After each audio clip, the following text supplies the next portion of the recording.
আপনার আব্বা জানের নাম কি? আল্লাহ নবী বললেন আমার আব্বা জানের নাম হলো আব্দুল্লাহ। ইমাম হাসান হুসাইন বললেন নানা ভাই আপনার আব্বাকে কজনা মানুষ চেনে, আপনার আব্বাকে কজনা মানুষ জানে? ও আমাদের নানা ভাই, আপনি কি আমাদের আব্বাকে জানেন? আপনি কি আমাদের আব্বাকে চেনেন? আপনি কি আমাদের আব্বাকে চেনেন? নানা ভাই, আমাদের আব্বা জান অন্য কেউ নন, আসাদিল্লাহিল গনি, আল্লাহ পাকের বিজয়ী বীর সিংহ আমাদের আব্বা জান হলেন হযরত আলী কাররামাল্লাহু ওয়াজহাহু। শুধু তাই নয়, শুনে রেখে দিন ও আমাদের নানা ভাই, দয়ার নবী বিশ্ব নবী সোনার জবানে জানিয়ে দিয়েছেন ইন্নাল জান্নাতা তাশতাকু ইলা সালাসাতিন। আল্লাহ পাকের দয়ার জান্নাতে যতক্ষণ তিনজন ব্যক্তি না যাবে ততক্ষণ আল্লাহর দয়ার জান্নাতের ক্ষুধা মিটবে না। যতক্ষণ আল্লাহর দয়ার জান্নাতে তিনজন ব্যক্তি না ঢুকবে ততক্ষণ আল্লাহর দয়ার জান্নাতের চাহিদা মিটবে না। ও আমাদের নানা ভাই, তাদের ভিতরে আমার আব্বা আলী কাররামাল্লাহু ওয়াজহাহু, আমার আব্বা আলী যতক্ষণ জান্নাতে না যাবে, গোটা পৃথিবীর সব মানুষ যদি জান্নাতে চলে যায় তবু জান্নাতের ক্ষুধা মিটবে না। একটু জোরে জোরে বলুন সুবহানাল্লাহ। ও আমাদের নানা ভাই, শুধু তাই নয়, শুনে রেখে দিন আল্লাহ নবী সোনার জবানে জানিয়ে দিয়েছেন আনা মদিনাতুল ইলমি, আমি হলাম ইলমের শহর, ওয়া আলীউন বাবুহা, ওই শহরের দরজা হলো হযরত আলী। ও আমাদের নানা ভাই, বিশ্ব নবীর জ্ঞানের শহরে কেউ যদি ঢুকতে চায় আমার আব্বা আলীর দরজা দিয়েই তাকে ঢুকতে হবে। আমরা হলাম সেই আলীর কলিজার টুকরা সন্তান।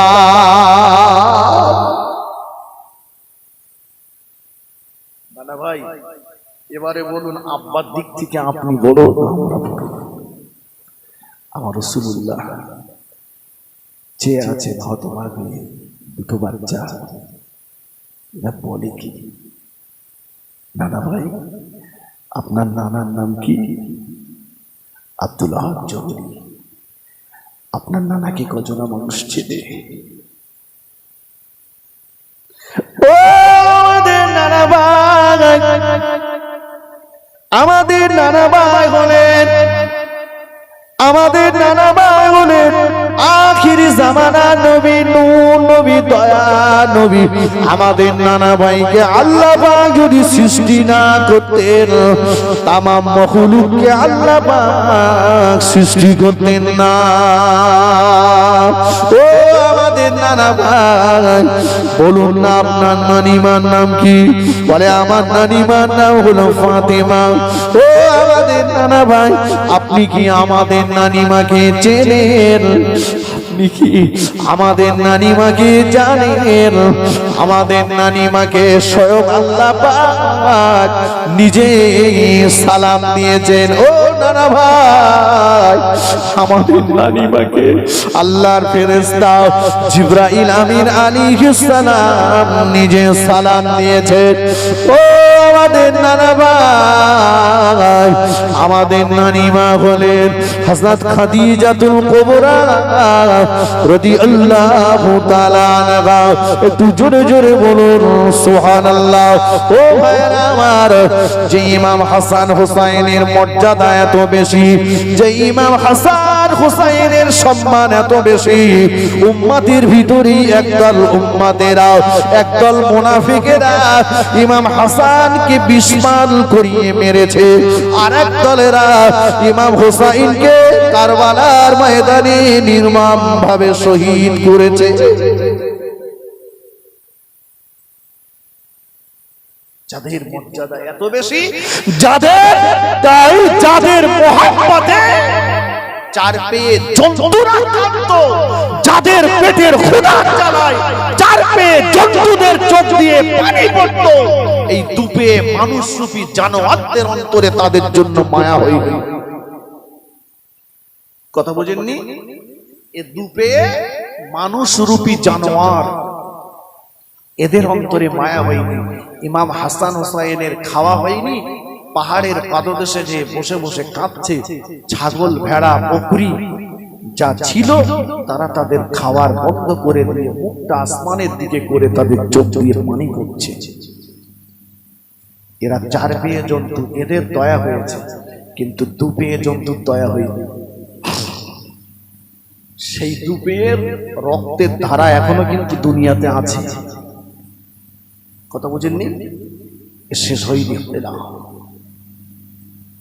হযরত ইমাম হুসাইন রাদিয়াল্লাহু আনহুকে কারবালার ময়দানে শহীদ হতে হতো না ইমাম হুসাইন যদি অন্যায়ের কাছে মাথা নত করতেন। তার প্রতিবাদ, তার কথা অন্য কিছুই নয়। রাসূলুল্লাহ গণতন্ত্রের প্রতিষ্ঠা করেছেন, ইমাম হুসাইন রাদিয়াল্লাহু আনহু গণতন্ত্রকে সাপোর্ট করেছেন, তিনি রাজতন্ত্রকে সাপোর্ট করেন। গণতন্ত্র দ্যাট মিন্স গণতন্ত্র এটাই, দেশের লিডার কে হবে, মাতব্বর কে হবে, দেশকে চালাবে, খলিফা কে হবে, এটা ঠিক করবে দেশের সাধারণ মানুষ। এর নাম গণতন্ত্র। আপনারা বুঝতে পারছেন? দেশের সাধারণ মানুষ ঠিক করবে দেশের লিডার কি হবে। এটাই রাসূলের পদ্ধতি, রাসূলের প্রতিষ্ঠিত গণতন্ত্র এটাই।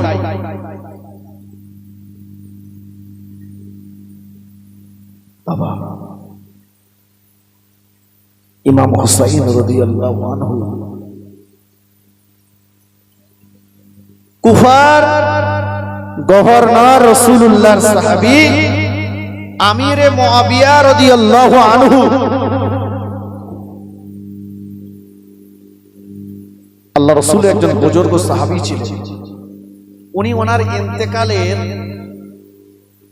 ওনার খেলাফতের অন্তিম লগ্নে চিন্তা করলেন যে এই খলিফা গঠন নিয়ে মুসলমানদের ভিতরে নতুন করে যেন মারামারি, কাটাকাটি, রক্তারক্তি, খুনোখুনি না হয়।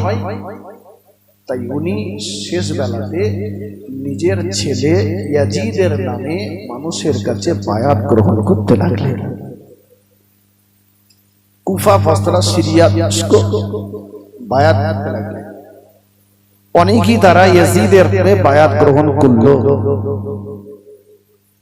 কয়েকজন মানুষ এই বায়াতকে মেনে নিতে পারেননি। তার ভিতরে অন্যতম হলেন হযরত ইমাম হুসাইন রাদিয়াল্লাহু আনহু, আব্দুল্লাহ ইবনে জুবাইর রাদিয়াল্লাহু আনহু। ইমাম হুসাইন রাদিয়াল্লাহু আনহুর বক্তব্য হলো, এইভাবে হবে না, দেশের সাধারণ মানুষ ঠিক করবে কে লিডার হবে। আমিরে মুআবিয়া রাদিয়াল্লাহু আনহু তিনি যদিও এই সমস্যার সমাধান করে যাওয়ার চেষ্টা করেছিলেন, কিন্তু তার নসিবে হলো না। সমস্যা সমাধান হওয়ার আগেই আমিরে মুআবিয়া হুজুর ইন্তেকাল করলেন। আর আমিরে মুআবিয়া হুজুর যখন ইন্তেকাল করেন তখন ইয়াজিদ শিকারে ছিল, জঙ্গলে ছিল। খবর পেয়েছে আব্বা নেই, ইন্তেকাল করেছে, জঙ্গল থেকে ফিরেছে, বাড়ি এসে বাপের চেয়ারে বসে গেছে, যে মানুষের কাছে বায়াত করতে লাগলো। বায়াতকে মানতে পারলেন না হুসাইন রাদিয়াল্লাহু আনহু। সর্বোপরি হযরত ইমাম হুসাইন রাদিয়াল্লাহু আনহু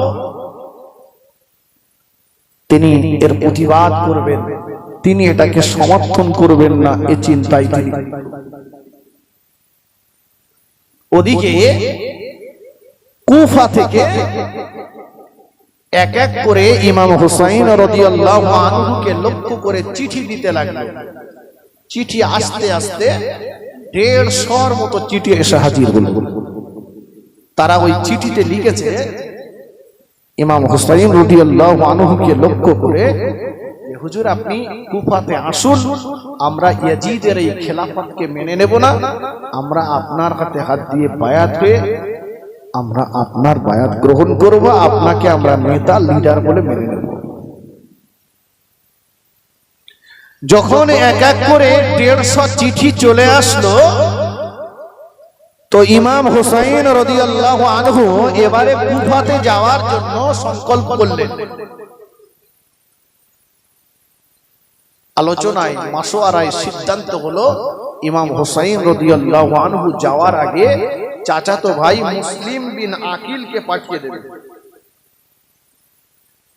যে কুফার পরিস্থিতিটা একবার মুসলিম বিন আকিল দেখে আসুন। মুসলিম বিন আকিল হুসাইন রাদিয়াল্লাহু আনহু চাচাতো ভাই, তিনি গেলেন কুফাতে। যাওয়ার সঙ্গে সঙ্গে কুফার মসজিদে 12,000 মানুষ মুসলিম বিন আকিলের হাতে হাত দিয়ে বায়াত গ্রহণ করলো ইমাম হুসাইন রাদিয়াল্লাহু আনহুর নামে। আমার কথা বুঝতে পারছেন? 12,000 মানুষ যখন বায়াত গ্রহণ করলো, মানে সমর্থন করলো যে আপনি হুজুরকে আসতে বলেন, আমরা ওনাকেই মানি, আমরা এই ইয়াজিদকে মানি না। মুসলিম বিন আকিল আর দেরি না করে সঙ্গে সঙ্গে ওখান থেকে একটা চিঠি লিখে দিলেন ইমাম হুসাইন রাদিয়াল্লাহু আনহুকে লক্ষ্য করে, যে আর দেরি করবেন না, কুফার মানুষ আপনার জন্য অপেক্ষা করছে, আপনি কুফাতে চলে আসুন। চিঠি ছেড়ে দিয়েছে। তখন তো টেলিফোন ছিল না, মোবাইল ছিল না, চিঠি ছাড়া হয়ে গেছে। এদিকে কুফার গভর্নর ছিল হযরত নুমান ইবনে বশীর রাদিয়াল্লাহু আনহু, রাসূলুল্লাহর একজন সরল সাদাসিধে সাহাবী, নম্র ভদ্র। সঙ্গে সঙ্গে দেখলো যে এই মানুষটাকে যদি কুফার গভর্নর রাখি, তাহলে মানুষ সব ইমাম হুসাইনের দিকে চলে যাবে, অতএব চেঞ্জ করে দাও। তারা সঙ্গে সঙ্গে কটাপ করে কুফার গভর্নর চেঞ্জ করে নুমান ইবনে বশীরকে দেওয়া হলো দামেস্কে, আর সেখান থেকে নিয়ে আসা হলো উবাইদুল্লাহ ইবনে জিয়াদের মতো একটা বদমাইশ, একটা কড়া মেজাজি, যার ভিতরে ছিল না কোনো দয়া মায়া, তাকে এনে কুফার গভর্নর নির্বাচন করা হলো। কথা বুঝতে পারছেন? মানে ভালো কাজ যদি কেউ করতে চাই, বেশি দিন তার সেই জায়গায় না হবে না। গভর্নর চেঞ্জ করে দিল সঙ্গে সঙ্গে। আর উবাইদুল্লাহ ইবনে জিয়াদ এসে যারা 12,000 মানুষ বায়াত গ্রহণ করেছিল তাদেরকে হুমকি দিল, তোমরা যদি ইয়াজিদের খেলাফত অস্বীকার করে ইমাম হুসাইনের খেলাফতকে মানতে চাও, তোমাদের দেশদ্রোহী তকমা দিয়ে দেশ থেকে তাড়িয়ে দেওয়া হবে।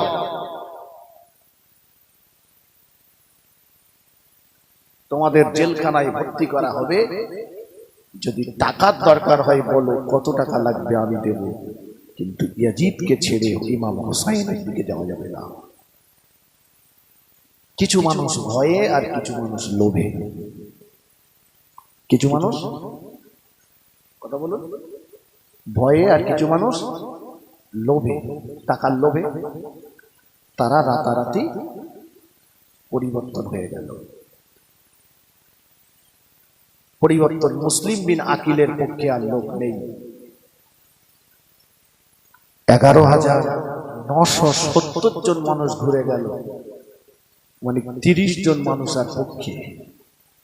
সেই সুবাদে ওই কুফার বর্তমান গভর্নর উবাইদুল্লাহ ইবনে জিয়াদ মুসলিম বিন আকিলকে নির্মমভাবে শহীদ করে দিল।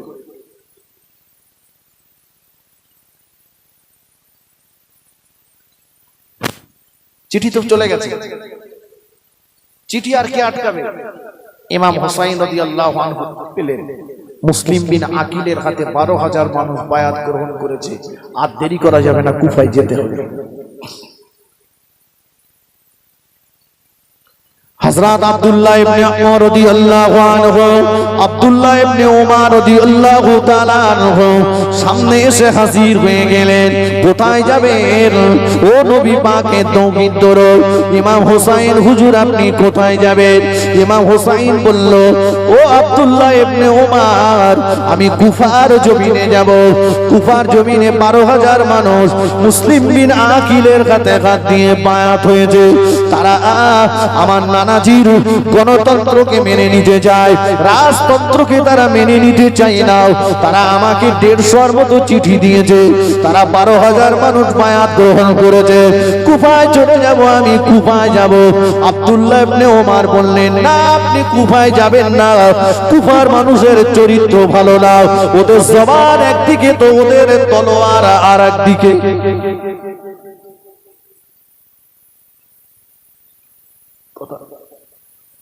মুনাফিক যাবেন না।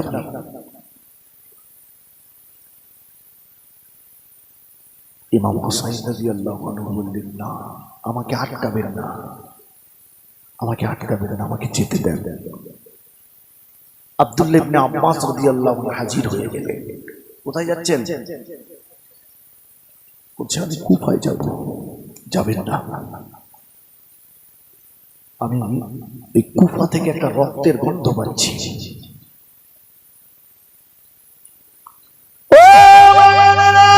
হযরত আব্দুল্লাহ ইবনে আব্বাস রাদিয়াল্লাহু তাআলা আনহু, যিনি তাফসীর কারকদের শিরোমণি ছিলেন, যিনি রাইসুল মুফাসসিরিন তাফসীর কারকদের শিরোমণি ছিলেন, হযরত আব্দুল্লাহ ইবনে আব্বাস রাদিয়াল্লাহু তাআলা আনহু বলেন, আমি কাবা শরীফের পাশে শয়ন করলাম, কাবা শরীফের পাশে শয়ন করলাম, তন্দ্রাচ্ছন্ন হয়ে গেলাম।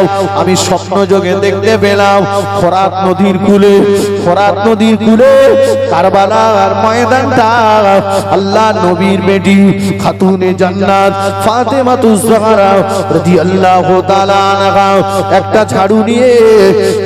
ঝাড়ু নিয়ে পরিষ্কার করছেন, একটা ঝাড়ু নিয়ে তিনি ঝাড় দিচ্ছেন। হযরত ফাতেমাতুজ জাহরা রাদিয়াল্লাহু তাআলা আনহা একটা ঝাড়ু নিয়ে কারবালার ময়দান ফোরাত নদীর কূলটা পরিষ্কার করছেন। হযরত আব্দুল্লাহ ইবনে আব্বাস রাদিয়াল্লাহু তাআলা আনহু বললেন, ওগো নবী নন্দিনী, ও নবী নন্দিনী, কেন এইভাবে কারবালার ময়দান ফোরাত নদীর কূলটা এইভাবে ঝাড়ু দিয়ে দিয়ে পরিষ্কার করছেন? ফাতেমাতুজ জাহরা রাদিয়াল্লাহু তাআলা আনহা বলেছিলেন, ও নবী পাকের সাহাবা আব্দুল্লাহ ইবনে আব্বাস, আপনি কি জানেন না, আপনি কি জানেন না, কারবালার ময়দানে এই জমিনে আমার কলিজার টুকরা, আমার কলিজার 32টা নারী চেনা সন্তান ইমাম হোসেন রাদিয়াল্লাহু আনহুকে কারবালার ময়দানে এই জায়গাটায় শহীদ করে দেবে। একদল মুনাফিকের দলেরা ইমাম হোসেনকে শহীদ করবে। এই জায়গায় আমার ইমাম হোসেনের খুন পড়বে, এই জায়গায় আমার ইমাম হোসেনের রক্ত পড়বে। আমি ওর জনদুঃখিনী মা, ওর যে জায়গাটায় রক্ত পড়বে ওই জমিনটা আমি ঝাড়ু দিয়ে দিয়ে পরিষ্কার করে দিচ্ছি।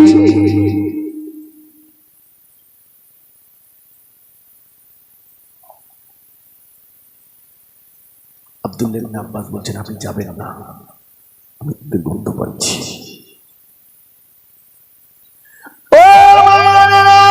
হযরত ইমাম হুসাইন রাদিয়াল্লাহু তাআলা আনহু বললেন, ও নবী পাকের সাহাবীরা, ও আব্দুল্লাহ ইবনে উমর, ও আব্দুল্লাহ ইবনে আব্বাস, আপনারা আমাকে যেতে বারণ করছেন, আপনারা আমাকে যেতে বাধা দিচ্ছেন, কিন্তু আপনারা কি বলতে পারবেন আমি ইমাম হোসেন আমার শরীরে আমার নানাজির ব্লাড বহন করছি, আমার শরীরে আমার নানাজির ব্লাড রয়েছে, আমার নানাজি রক্ত ঝরানো ইসলাম, আমার নানাজি রক্ত ঝরিয়ে ইসলামকে জমিনে প্রতিষ্ঠিত করেছে, আমার নানাজি গণতন্ত্রকে প্রতিষ্ঠিত করেছে, আমার আমার নানাজির সেই রক্ত ঝরানো গণতন্ত্র যদি আজকে নির্মূল হয়ে যায়, আজকে যদি মাটির সঙ্গে মিশে যায়, কিয়ামতের ময়দানে আমার নানাজি যদি আমাকে বলে ইমাম হোসাইন দুনিয়ার জমিনে বেঁচে থাকতে কেন এর প্রতিবাদ করলি না, দুনিয়ার জমিনে বেঁচে থাকতে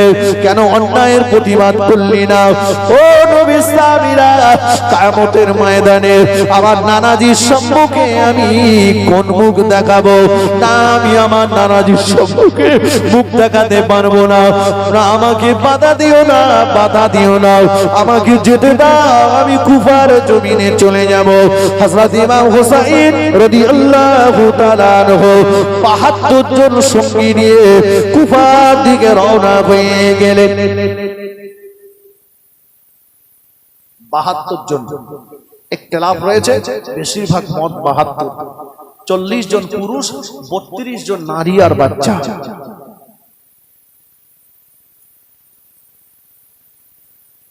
বেশ কিছুটা যাওয়ার পরে মক্কার একজন বিখ্যাত কবি ফারাজদাকের সঙ্গে দেখা হয়ে গেল। কবি ফারাজদাক বললেন, দাঁড়ান, কোথায় যাচ্ছেন? কুফায় যাচ্ছি। যাবেন না, আমি কুফা থেকে আসছি, আপনার চাচাতো ভাই মুসলিম বিন আকিলকে ওরা শহীদ করেছে, যাবেন না। ইমাম হুসাইন রাদিয়াল্লাহু আনহু হতভম্ব হয়ে গেলেন। ওরা আমাকে চিঠি দিয়ে ডাকলো, বলল, ওরা শহীদ করলো। মুসলিম বিন আকিলের ভাইয়েরাও ইমাম হুসাইন রাদিয়াল্লাহু আনহুর সঙ্গে রয়েছে। তারা বলে, হুজুর চলুন, ওরাই তো আপনাকে চিঠি দিয়েছে, দেখি শেষ পর্যন্ত কি হয়।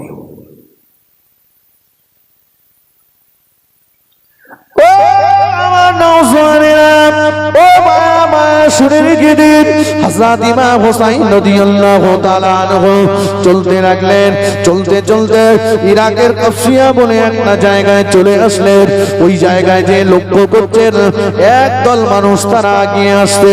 ইমাম হুসাইন রাদিয়াল্লাহু আনহু মনে করলেন একদল মানুষ যারা এগিয়ে আসছে এরাই হয়তো ইমাম হুসাইন রাদিয়াল্লাহু আনহুকে চিঠি দিয়েছিলেন। ওরা হয়তো তাকে ওয়েলকাম জানানোর জন্য, স্বাগতম জানানোর জন্য, ওনাকে নিয়ে যাওয়ার জন্য তারা এগিয়ে আসছে। ইমাম হুসাইন রাদিয়াল্লাহু আনহু অল্পক্ষণের ভিতরে তাদের সম্মুখে এসে হাজির হয়ে গেলেন। তারাও এসে হাজির হলো, উভয় মুখোমুখি হয়ে গেল। দেখতে পাওয়া গেল না না না, ওরা অন্য কেউ নয়, ওদের দলে রয়েছে ১০০০ লোক, ১০০০ সেনা ওরা, ১০০০ সৈন্য ওরা। আর ১০০০ সৈন্যর নেতৃত্ব দিচ্ছেন যিনি, তার নাম হলো হোর বিন ইয়াজিদ। ১০০০ সৈন্য আর নেতৃত্ব দিচ্ছেন হোর বিন ইয়াজিদ। সামনে দাঁড়িয়ে গেল।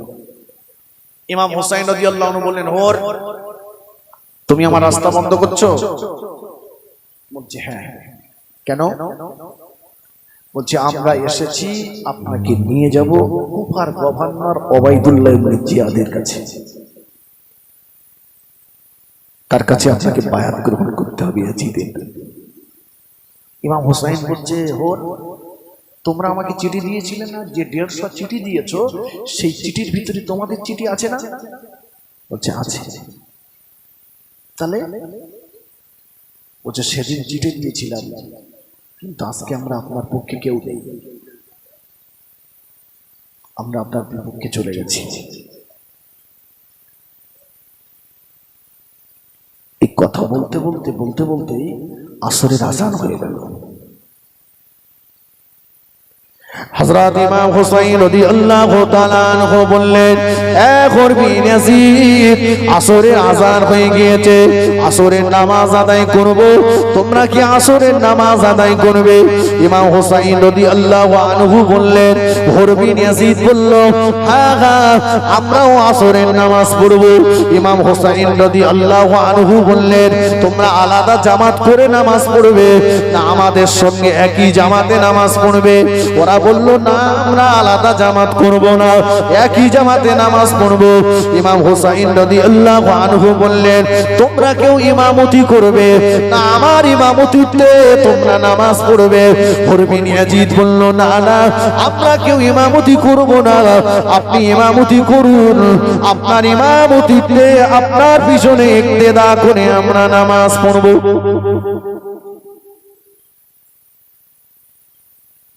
দেখেছেন মুনাফিক কারে বলে?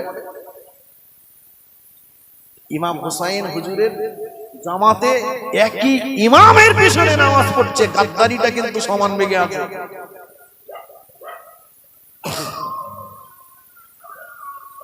ভাই আমি শুরুতে একটা হাদিস বলেছিলাম, মান তাশাব্বাহা বিকওমিন ফাহুয়া মিনহুম, দুনিয়াতে যার সঙ্গে যার মিল থাকবে কিয়ামতে তার সঙ্গেই তার হাসর হবে। কবরটা যেখানেই হয় হোক। নামাজ হয়ে গেল, নামাজের পরেই সামনে দাঁড়িয়ে গেল, চলুন আমরা আপনাকে ওবাইদুল্লাহ ইবনে জিয়াদের কাছে